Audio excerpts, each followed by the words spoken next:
महाराज हमारा पति बड़ा दुष्ट है। एक पति बोला महाराज हमारी पत्नी बड़ी ठीक नहीं है, दुष्ट प्रकृति की है, क्या करें। कई लोगों की पत्नियां बहुत अच्छी होती हैं, कुछ लोगों के पति बहुत अच्छे हो, कुछ लोगों की पत्नी घटिया और पति भी घटिया क्वालिटी की। ये सब चाइना मॉडल है, चाइना का सामान घटिया सस्ता वाला। आपका पति ज्यादा शराब पीता है, ज्यादा परेशान करता, मतलब भगवान ने तुम्हें सस्ता वाला पति दे दिया। सस्ता पति क्यों दिया? क्योंकि आपके पुण्य का बजट जरा कम था, आपने पुण्य कम किए थे तो सस्ता पकड़ा दिया। जरा पुण्य ज्यादा करते तो वीआईपी कंपनी वाला पति मिलता, टिकाऊ, ना डांटता ना मारता, प्यार ही प्यार करता। पर तुम्हारा बजट जरा कम था, भगवान ने सस्ता वाला पकड़ा दिया। केवल पति सस्ते नहीं, पत्नियां भी सस्ती और महंगी होती हैं। एक सज्जन बोले महाराज हमारी पत्नी बात बात में मायके भाग जाती है। हमने कहा सस्ती वाली मिल गई तुम्हें। महंगी पत्नियां कौन? जो अपनी समझदारी से अपने घर को स्वर्ग बनाए। तुमने अच्छा पुण्य किया है तो तुम्हें ईश्वर ने बहुत समझदार पत्नी दी है। याद रखना, जिस पुरुष की अर्धांगिनी अच्छी होती है वही पुरुष समाज में पद और प्रतिष्ठा पाता है, वही पुरुष जीवन में तरक्की कर सकता है। कहते हैं पुरुष की तरक्की में, पुरुष की उन्नति में उसकी स्त्री का हाथ होता है। यदि स्त्री तुम्हारे अनुसार चल रही है, तुम्हारी आज्ञा का पालन कर रही है और तुम्हारा ख्याल रखती है, बड़ी अच्छी है, तो ऐसी स्त्री को पाकर कोई भी पुरुष तरक्की करता है। और यदि पत्नी लड़ने झगड़ने वाली होती है ना, तो आपका मन काम धाम में लगेगा नहीं, पत्नी में ही लगा रहेगा। आपकी जो तरक्की है, जो आपका विकास है, जो आपकी ग्रोथ है, वो रुक जाएगी, पत्नी में ही समय चला जाएगा।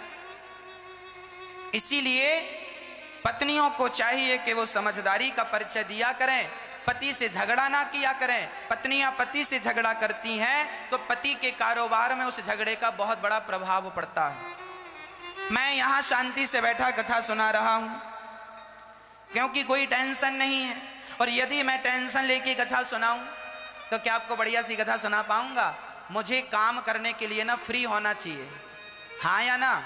आप भी फैक्ट्री चलाते हैं, दुकान चलाते हैं, काम करते हैं, तो पुरुषों को घर की तरफ से पत्नियां सब काम संभालें, बच्चों का काम, बेटी का काम, सब घर का काम पत्नियां संभालें। पुरुष खाली रहेगा तो वो अपनी फैक्ट्री को, दुकान को, मकान को बढ़ा सकता है, कारोबार को बढ़ाएगा, इज्जत पद प्रतिष्ठा सब बढ़ेगी। और पति पत्नी में ही लगा रहा। अब पत्नी छोटी सी बात पे नाराज होके मायके चली गई, केस कर दिया, तो अब पति व्यापार संभाले कि पत्नी का केस संभाले? ऐसे पति का तो खत्म, सारा कल्चर, सारा कैरियर खत्म इसका। अभी अपने जीवन में कुछ नहीं कर पाएगा। जो समय इसकी ग्रोथ की थी उसी समय में ये कोर्ट कचहरी जा रहा है, पत्नी से लड़ाई झगड़ा चल रहा है। समय है तुम्हारे बनने और बिगड़ने का, उस समय में बन जाओ या बिगड़ जाओ। समय दोबारा नहीं आएगा, कान खोल के सुनना। समय एक ही बार आता है जीवन में, उस समय का सदुपयोग कर लो या फिर दुरुपयोग कर लो, मर्जी तुम्हारी। वो समय कभी लौटकर वापस आने वाला नहीं। इसीलिए वही पत्नियां अच्छी हैं जो बात बात पे झगड़ा ना करें, छोटी छोटी बातों का बदंकड़ ना बनाएं, राई का पहाड़ ना बनाएं, समझदारी से अपनी जीवन शैली को जिए। पति काम धाम करता है, जरा टेंशन में रहता है, हाँ कुछ बोल दे। अब पति ने बोल दिया, अब पत्नी बोली कैसे हो, बड़े लेट हो गए आज, कहाँ चले गए थे बिना बताए? बोल दिया गुस्से, चुप रहा कर, दिन भर बोलती रहती है, हाँ दिन भर मुंह चलाती रहती है। जरा डांट दिया पति ने पत्नी को, अब पत्नी मुंह फुलाए बैठी है। हाँ क्यों मुंह फुलाई है? पति ने डांट दिया। ओ मम्मी मम्मी आज पति हमारे इन्होंने डांटा यार। अच्छा दामाद जी ने डांटा, बात कराओ जरा। हाँ क्यों दामाद जी आपने हमारी बेटी को डांटा? इतना सारा दहेज लिया था आपने और डांट रहे हो? अच्छा अब देखो, एक तो बेचारा गर्म था, काम धाम कुछ बिगड़ गया, मूड ऑफ था, और तुमने और मुंह फुला के बैठ गई। और माँ और कुछ कह रही है, अब वो और डबल हो गया। जा बड़ा माँ माँ कर दी, जा माँ के घर, निकल जा घर से, दोबारा मुंह नहीं दिखाना, शक्ल नहीं दिखाना, जा। अब मम्मी मुझे निकाल दिया घर से। अब लो झोला उठाई भाग गई मायके। अब क्या हुआ? छोटी सी बात थी, तुमने झगड़ा कर लिया, माँ के घर चली गई। अब ये आदमी जो है, अब ये आदमी कुछ कहता नहीं है। अब तुमने भी बातचीत छोड़ दी है, बात नहीं करेंगे, देखते हैं कब तक। अच्छा, पत्नियों को क्या लगता है हमारा पति लेने, उसकी गरज हो तो लेने आए, तो क्या उसी की गरज है, तुम्हारी गरज नहीं है? ये जो गरज जैसे शब्द हैं और ये जो अरज गरज होती है ना, इसमें रिश्ते टूटते हैं। ये तुम्हारी सबसे बड़ी बेवकूफी है। गरज सिर्फ पति की नहीं होती और गरज सिर्फ पत्नी की नहीं होती। अरे रिश्ते एक से नहीं चलते, रिश्ते दोनों से चलते हैं। दोनों को समझदारी का परिचय देना होगा। कई लड़कियां मायका में आ जाती हैं, गरज होएगी तो आएगा। 4 साल हो गया, पुरुष नहीं आया। 4 साल तक माँ के घर पड़ी थी। पहले तो भाई भौजाई बड़ा सपोर्ट कर रहे थे, अब भौजाई ने भी कहना छोड़ दिया, खा लो। वो कुछ कहती हो ना तो भौजाई डांट देती, हाँ अच्छे गुण होते तो ससुराल से यहां क्यों पड़ी रहती। तुम्हारी भौजाई नांग का डसा तो पानी मांग लेता है, पर भौजाई का डसा पानी भी नहीं मांगता। तुम अपने पांव में कुल्हाड़ी ना मार लेना। पति गुस्से में है, डांट दिया तो चुप रह लो, कल उसका मूड ठीक हो जाएगा। कोई बात हो गई होगी, बाजार में कुछ कहा सुनी हो गई होगी, दफ्तर में, दुकान में, ग्राहकों से, कर्मचारियों से कोई बात विवाद हो गया होगा, उसका मूड ऑफ है, शांत रहने दो। वो तुम्हें डांट दिया ना तो तुम डांट नहीं सुन सकती हो। अरे पति तुम्हें प्यार करता है, आपका पति तुम्हें प्यार करता है, आपका पति आपको प्यार करता है, तो प्यार जब आपको करता है तो डांटेगा भी आपको ही कि डांटने पड़ोसन को जाएगा? प्यार तुमसे करता है तो डांटेगा किसे?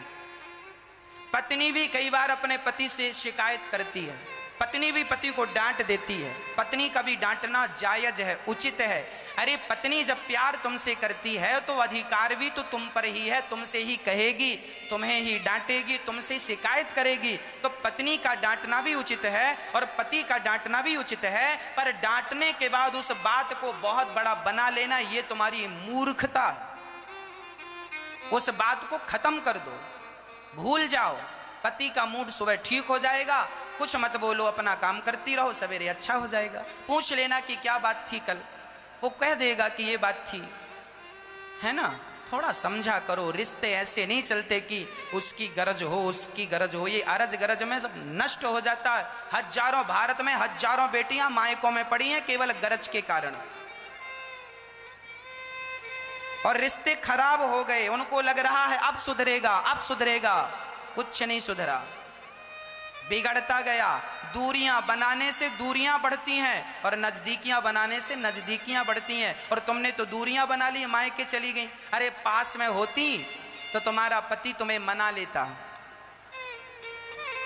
आज डांट दिया है ना, तुम घर पर रहती, चुपचाप रहती, आज डांटा है, कल प्यार से मना लेता। पर वो मनाए कैसे, तुम तो मायके में पड़ी हो। उसका मन भी हो रहा होगा कि चलो माँ पत्नी को मना लें, हमने गलती से कह दिया। वो सॉरी कहना भी चाहता होगा, पर तुम दूर पड़ी हो, सॉरी कैसे कहे। पास में होती तो बैठ के प्यार से तुम्हें समझा बुझा देता, बात खत्म हो जाती, रिश्ता बढ़िया हो जाता। पर तुम बड़ी होशियार बन रही हो, सो बनो। सही है मैया? जो हम कह रहे हैं वो सही है या गलत है? हाँ, सबके घर लड़ाई झगड़ा होता है, छोटी छोटी बातों को बढ़ाना नहीं चाहिए। पति पत्नी प्रेम से रहें। पत्नियां पुण्य करने से अच्छी पत्नियां मिलती हैं जो पति की आज्ञा का पालन। चाणक्य नीति में एक बात लिखी है, दुनिया का सबसे अमीर पुरुष कौन है? सुन लेना, जितने पुरुष सुन रहे हैं सुनिएगा। चाणक्य कहते हैं इस दुनिया में सबसे अमीर पुरुष वही है, सबसे खुशनसीब पुरुष वही है, सबसे सुखी पुरुष वही है जिसकी पत्नी और पुत्र दोनों आज्ञाकारी हों। वह पुरुष दुनिया का सबसे धनवान पुरुष है, जिसकी पत्नी और पुत्र दोनों आज्ञाकारी हो। आज्ञाकारी है आपकी पत्नी और आपका पुत्र, तो आप दुनिया के सबसे अमीर व्यक्ति हैं। नहीं है आज्ञाकारी तो आप जितना गरीब दुनिया में कोई नहीं।